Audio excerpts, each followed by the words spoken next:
Taurus, hey there, it is Melissa here to do your weekly love reading for the week of September 14th through the 20th.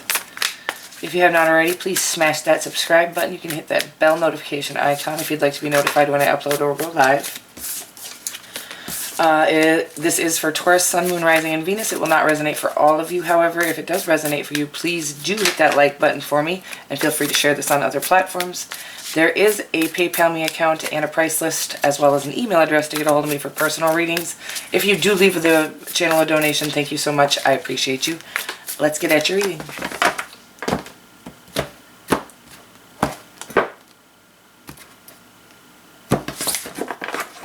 It's just the way it wanted to be. I don't question things anymore. Your energy is you. Their energy is the Ten of Wands, and then the outcome is this Six of Pentacles. Again, I think I've talked about this every week with everybody, maybe not. The Six of Pentacles is never my favorite in the Rider-Waite, in the traditional Rider-Waite, but I love it in this deck. I feel like it's just really reciprocal emotion, or reciprocal whatever it is. So this is a love reading, reciprocal love as your outcome. And let's check out your overarching energy.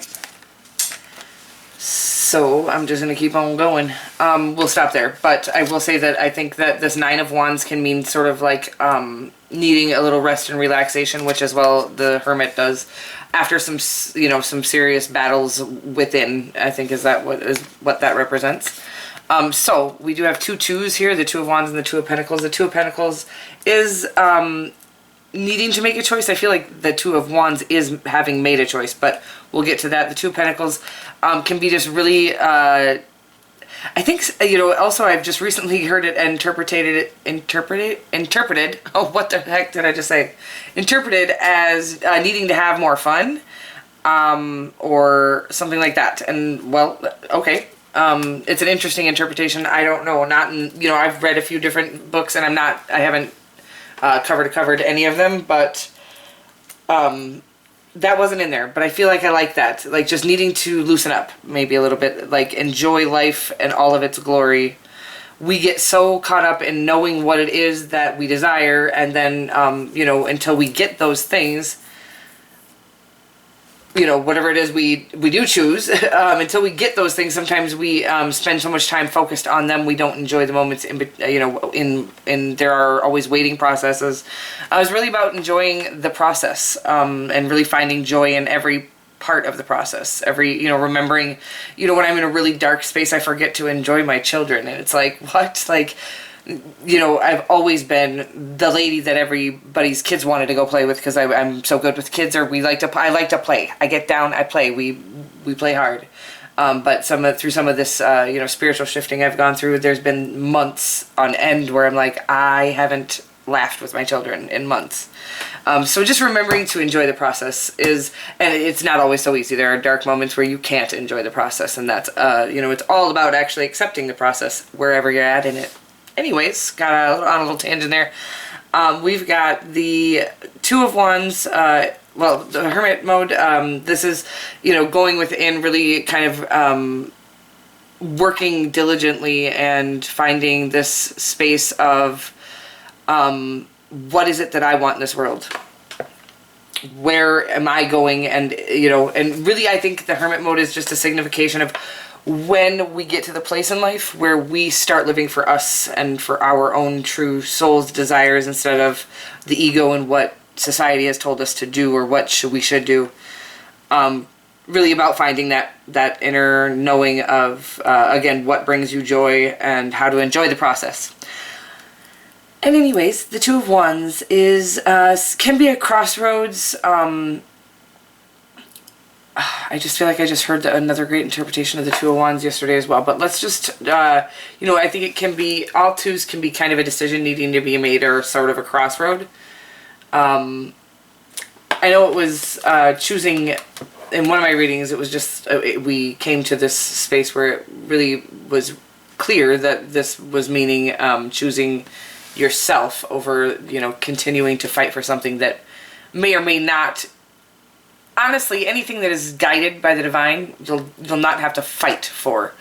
Waiting is the only fight you'll ever have to do when you're being divinely guided into something. So if you're having to force anything, it's not divinely guided, or it is, and you think you have to force it, and you're forcing it for no reason. So if it's divinely guided, it's coming either way. I think there is a possibility where we can actually force out something that was on its way in. I don't know if that's real. That's just what's coming through right now. Your energy is this King of Pentacles. This is like this is stability at its finest. They call this guy the catch because he is the catch. Male or female, you are the catch. You have it all. You've acquired wisdom, you've acquired knowledge, you've acquired, financial stability. You've acquired every single thing, and anybody who ends up with this person, with you, is blessed in every sense. So, yeah, just stability. The king of stability, I like to call him. So anyways, the energy your person is bringing to this is the Ten of Wands. This is burdensome, but what is wonderful about the Ten of Wands is that it's the end of this. Do you see that? She actually has gone through this huge mountain and is finally at the end or near the destination of, this is the end of a cycle. Which we are all coming to. I haven't seen, this last week hasn't been very many tens, which I was seeing constantly prior weeks, because we are all coming to the end of these kind of toxic cycles, these cycles that no longer serve us, these cycles that got us to where we are. So I don't ever want to feel like I'm talking down on the cycle. The cycles needed to be there so we could get to where we are and beginning new cycles now. So definitely at the end of a long, burdensome cycle, and sometimes that cycle is just accepting ourselves, like really, truly, deeply, finding out what it is that matters to us the most, and then going for that, and then letting go of anything that is not conducive to that. Whoa, Taurus, I just made a big mess. Anything that is not conducive to that, and that is, sometimes in my particular situation, I let go of everybody, family, every friend, everybody except for my children, which is not, not in a malicious way. We just need to do what we need to do to take care of ourselves, and it looks like your person is coming to the end of a cycle, which means they've done all that. They've already, in order to wrap this up and come into an ace or something like that, a new beginning, they will need to have done everything in their power to work towards the betterment of themselves. And usually that's where you're at the 10 of anything. So the end of the cycle. Let's check out your Three of Cups for your energy. Oh my goodness, the Sun, lovely. And you have the perfect pair. Oh my God, how freaking sweet is this? Sorry. So you have the Queen of Pentacles, Taurus, also you. So the Queen of Pentacles is very similar to the King of Pentacles, just very grounded, stable.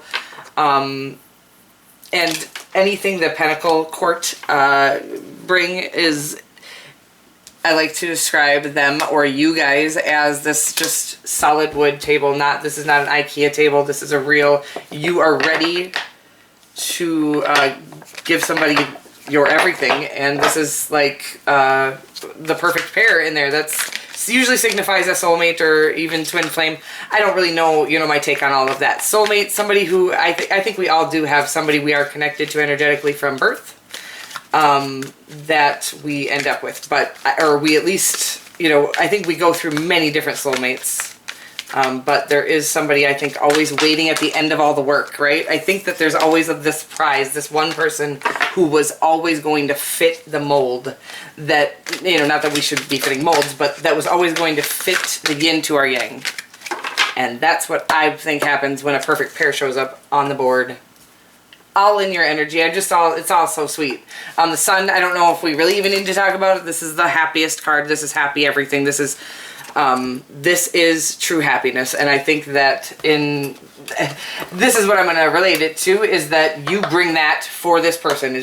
You are true happiness. This Three of Cups is another just powerful signifier that this is going to be your best friend, your lover, your everything. You're going to be their best friend, their lover, their everything. Okay, we got the King of Swords. Could be dealing with an air sign. All right, so On their ten of burdens, that is not what it's called, the 10 of wands. Oh my god. I just make up card names. Oh, that's too funny. The King of Swords, let's talk about him. I love him. You know, he's the wisest king in the deck. You got a lot of power here, first of all, sister and brother. You got 2 kings, a queen, the temperance. So anyway, let's talk about the King of Swords. Again, the wisest king in the deck. This is somebody who is informed, knowledgeable, and communicates well, knows what he wants and gets it. Nobody tells him what to do. He is the ruler of... They can come off as cold, the King and Queen of Swords, but they're really just... They don't wear their heart on their sleeve, and they're not the ruler of emotions. They're the ruler of knowledge and logic. So this is somebody with a solid logical mind, is what I would say. Your person has their ducks in a row. And this Temperance card is sort of like a sign of an alchemy, like my favorite reader says, turning water into wine is what this Temperance card is doing. And it's basically, I think, turning, you know, all of our life experiences, this is sort of like the Magician for me, all of our life experiences, good or bad, into a blessed and good future, right? Like, I take all of my good and bad memories and I turn them into good now. Like, I can't explain it. I use it for good, not evil. Okay. And then the Six of Cups is my actual favorite card in this deck. A lot of people say this is somebody from your past, like your childhood or, you know, younger years coming back into your life with a gift, right? Whatever that means. Or the universe coming in with a gift, and that is a person from your past. That could be. But I like to think of the Six of Cups as somebody that is that brings that feeling back, that nostalgia, that butterflies in your tummy, the kind of, ooh, I haven't felt that since I was a teenager kind of love, right? So that's the energy your person's bringing. That is like I would gather the feeling you're giving them is this sort of butterflies in their tummy, nostalgic, sweet, innocent love, like childlike love. That is what the Six of Cups means to me. This could be a past life connection as well. So again, a lot of people relate it to being a you know, somebody from your past, but I don't. So we are all open to interpretation. It's never meant somebody from your childhood to me. I just think it signifies that sweet childlike love, and then it can signify, you know, that this is a connection that's been around for many, many eons, right? Like that you have had a this soul connection's been there for past lives, and that's why it brings that home-like comfort feeling, childlike feeling. All right, Six of Pentacles for the outcome. This is reciprocal love. This is like, let's get more on it. But the King of Cups, I like that. We got this Juggler here, but we got the Wheel of Fortune. I mean, this is all good stuff. Okay, so the King of Cups. First of all, again, the Six of Pentacles is, it's reciprocal motion, okay? Another reader, I watch a lot of readings. But one of my favorite readers says that it's like planting seeds. So it's like basically replanting the seeds for something to grow. So it's putting out to receive. So it's a reciprocal motion. It's like give and take. Equal give and take is what the outcome of this connection is, okay? We also have the King of Cups, which is this very I always say grounded, and then he's literally, his chair is in the middle of choppy waters. So it's like the opposite of grounded, I think. But I will say he is, though he has emotion and he's full of them. First of all, this could be any water sign. Actually, I think this does represent specifically Scorpio, but Pisces, Scorpio, or Cancer. Anyway, so I think, like, basically what it is that he has emotions. He's full of them, actually. He's probably the deepest lover in the tarot deck, right? But he does not spill his emotions out. He has learned he's mastered them. He's mastered his emotions. He's not like the Page of Cups who wants to flop his cup of love all over the place, or the Knight of Cups who's handing his cup of love over easily. This is a guy who's mastered his emotions, and whoever's getting that cup of love is the one. Okay? And we've got this Two of Pentacles again. We saw it in the, under there. It's just, again, needing to make a decision, maybe needing to have a little fun, let your hair down. I think the choice is, we battle with it all the time. Like, do we want to, we could even know a connection is the one, but still have some things we want to accomplish first, whether that be financial goals, career goals, just self-love and healing goals, because we all know if we want the real deal, which is very rare, by the way, there is so few, it is percentage-wise, relationships who wait long enough to be with the one, right? The one that, well, first of all, because you have to heal everything within you before you can actually have a flourishing relationship with the one. So oftentimes when I'm sitting there in my feels about being single and having been single for so long, I always think to myself, you know what is like so amazing is that I know when it happens, I won't settle for less. I mean, it's not like I haven't had opportunities in 7 years. It's that I won't settle for less. And so when it does come, it's going to be this rare, once-in-a-lifetime opportunity. And I think that is, what the juggle and the struggle is like, should we continue to play the single field, or what? Maybe even just do the healing, whatever it is. I went off on a tangent there, and then I lost my space in time. But we do have this Wheel of Fortune. I love this card. This is, a lot of people will just read it as good luck or fortune, or the wheel turning in your favor. And I agree with that.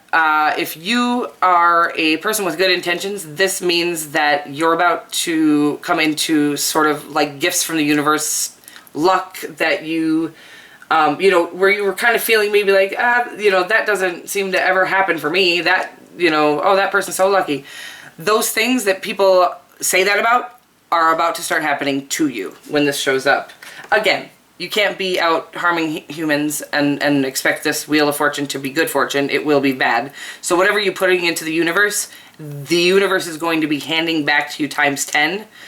So put out as much positivity and love as you can, and you will be getting wild rewards back. I'm going to get you a Romance Angels card, and then we're going to call it for the day. Alright, so much love in this little sweet reading here. It's a true pair, and lots of kings and queens. Wow, just lots of... This is a powerful, powerful connection. Alright. Finances and career. Financial issues are a factor in your love life right now. So, this could be, I will just say, and this is, stereotypical, if you will, but sometimes men, if, whether you're male or female, our men, our sweet, divine masculines, have a very hard time jumping into a situation until they're sure they have everything it takes to fully take care of somebody. So whatever, if that's you or if that's your partner, I just feel that that's just what this card is indicating, is that maybe somebody isn't, stepping into a position, like a committed relationship position, because they are waiting until they feel comfortable and stable enough to be worthy of taking care of, you, or vice versa. All right, you guys, I love you so much, and I'll see you next week.